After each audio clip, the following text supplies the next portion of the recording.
ஓம் சாந்தி. 30/7/2026 வியாழக்கிழமை. வாணி தரும் வசந்தம்.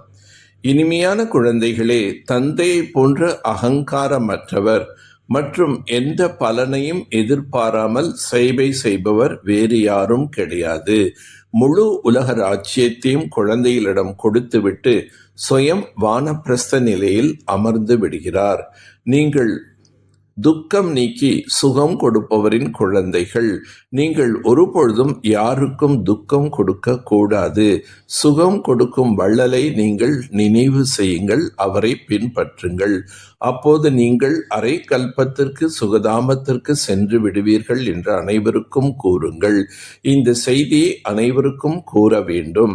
யார் இந்த செய்தியை வாழ்க்கையில் கடைபிடிக்கின்றார்களோ அவர்கள் 21 பிறவிகளுக்கு மாயாவின் மயக்கத்திலிருந்து விடுபட்டு விடுவார்கள். பக்தி மார்க்கத்தில் அநேக குருமார்கள் உள்ளனர். பாரதத்தில் மனைவி தனது கணவனை குரு என்றும் ஈஸ்வரன் என்றும் புரிந்து கொள்கிறார்கள். பக்தி மார்க்கத்தில் பல குருக்கள் உள்ளனர். அவர்களும் வரிசை கிரமமாக இருக்கின்றனர். சிலரது வருமானம் பல மடங்கு ஏற்படுகின்றது. கோஜா என்ற குருக்கு அதிகமான வருமானம் உள்ளது. வடநாட்டில் பாபா காலத்தில் கோஜோ என்ற குரு வாழ்ந்துள்ளார். அவர்களது சீடர்கள் அவருக்கு வைரத்தினால் துலாபாரம் செய்தனர். தராசில் ஒரு புறம் வைரம், மற்றொரு புறம் அவரது குரு. வைரத்தை தானம் செய்துள்ளார்கள்.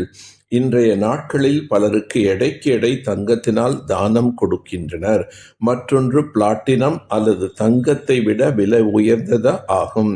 அதையும் தானமாக கொடுத்து விடுகின்றனர். குருவின் பதவி எவ்வளவு உயர்வாக இருக்கின்றது. இப்போது இந்த சத்குருவுக்கு நீங்கள் என்ன கொடுப்பீர்கள்? அவருக்கு துலாபாரம் செய்வீர்களா? வைரம் துலாபாரம் கொடுப்பீர்களா?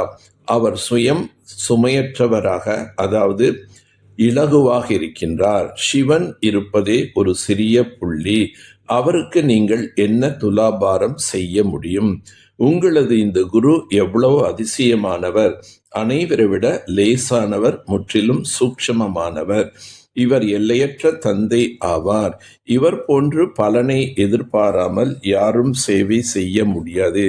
எப்படிப்பட்ட சுயநலமற்ற சேவை செய்கின்றார்! சிவ தந்தை நமக்கு சேவை செய்வதற்காகவே இந்த பூமிக்கு வந்துள்ளார்.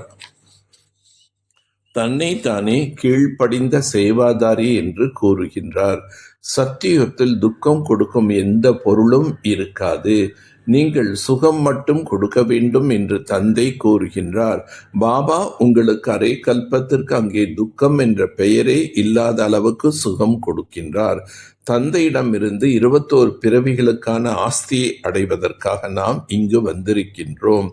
ஷிவ் பாபாவிடமிருந்து சொர்க்கத்தின் சுகத்தை அடைகிறோம் எனில் அனைவருக்கும் துக்கம் தூர விலகிவிடும்.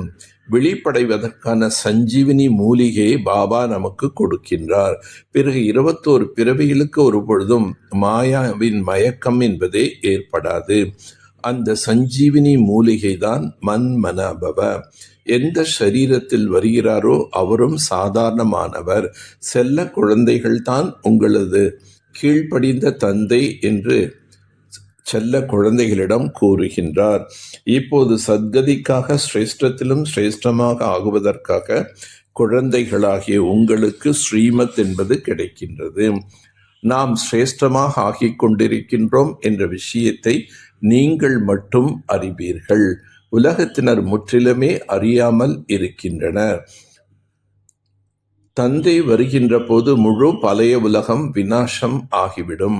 உங்களது இந்த யஜ்யம் மிகவும் ஆச்சரியமானது. இதில் ஆகுதி ஏற்பட வேண்டும். இந்த ஞானம் மிகவும் அதிசயமானது. அனைவரின் துக்கத்தையும் நீக்கி சுகம் கொடுப்பவர், சத்கதி கொடுக்கும் வள்ளல் ஒரே ஒரு தந்தை ஆவார். தந்தை எவ்வளோ இனிமையானவராக, எவ்வளோ அன்பானவராக இருக்கின்றார். இனிய பாபா, நீங்கள் வரும்போது உங்களிடம் நாங்கள் பலியாகி விடுவோம் என்று கூறி வந்தோம். ஆபத்துக்கள் வரும், குழப்பமான சூழ்நிலைகள் ஏற்படும் போது முரளி கிடைக்காது. நீங்கள் இந்த கண்களினால் எதையெல்லாம் பார்க்கின்றீர்களோ அவைகள் இருக்காது. அனைத்தும் பஸ்மம் ஆகிவிடும். தந்தைக்கு சமமாக கீழ்ப்படிந்தவர்களாக ஆக வேண்டும். ஒருபோதும் எந்த விஷயத்திலும் தனது அகங்காரத்தை காண்பிக்க கூடாது. நிராகாரியாகவும் நிரகங்காரியாகவும் இருக்க வேண்டும். தந்தை, ஆசிரியர் மற்றும் சத்குருவின் வித்தியாசத்தை புரிந்து கொண்டு நிச்சய புத்தி உடையவர்களாகி ஸ்ரீமத் படி நடக்க வேண்டும். ஆன்மீக யாத்திரையில் இருக்க வேண்டும். புருஷார்த்தம் என்ற வார்த்தையை சரியான முறையில் பயன்படுத்தி சதா முன்னேறி செல்லக்கூடிய உயர்ந்த புருஷார்த்தி ஆகுக. பல நேரங்களில் புருஷார்த்தி என்ற வார்த்தை கூட தோல்வியை அல்லது பலகீனத்தை மறைப்பதற்காக ஒரு நல்ல கேடயமாக மாறிவிடுகின்றது. ஏதேனும் தவறு நடக்கும்போது நான் இன்னும் முயற்சி செய்யக்கூடிய முயற்சியாளர் தானே என்று கூறுகிறீர்கள். ஏனெனில் புருஷார்த்தம் என்ற வார்த்தையின் உண்மையான அர்த்தமே தன்னை புருஷ், அதாவது ஆத்மா என்று உணர்ந்து செயல்படுவதாகும். இத்தகைய ஆன்மீக நிலையில் நிலைத்திருக்கும் புருஷார்த்திகள் எப்போதும் இலக்கை தங்கள் கண்முன்னே வைத்து கொண்டு முன்னேறுகிறார்கள். அவர்கள் ஒருபொழுதும் தடைப்பட்டு நிற்பதில்லை. தங்கள் தைரியத்தையும் உற்சாகத்தையும் கைவிடுவதில்லை. மாஸ்டர் சர்வசக்திவான் என்ற நினைவில் இருங்கள். இந்த நினைவே உங்களுக்கு எஜமானன் என்ற தகுதியை நினைவூட்டும். எந்த ஒரு காரியத்தை செய்யும் பொழுதோ அல்லது பேசும் பொழுதோ இடையிடையே எண்ணங்களின் ஓட்டத்தை நிறுத்துங்கள். ஒரு நிமிடம் நின்றாலும் சரி, உடலால் செய்யும் காரியங்களை அப்படியே நிறுத்திவிட்டு மனதின் எண்ணங்களை அமைதிப்படுத்தும் இந்த பயிற்சியை செய்யுங்கள். அப்போதுதான் புள்ளி வடிவமான சக்தி வாய்ந்த நிலையில் உங்களால் நிலைத்திருக்க முடியும். அவ்வக்த நிலையிலிருந்து காரியங்களை செய்வது எப்படி எளிதாகிக் கொண்டே வருகின்றதோ அதேபோல் இந்த பிந்து ரூபத்திலும் நிலைத்து உங்களுக்கு எளிதாக ஆகிவிட்டால் இதுவே யோகத்தின் ஜுவாலா சுரூப நிலையாகும். நல்லது. ஓம் சாந்தி. ஓம் சாந்தி.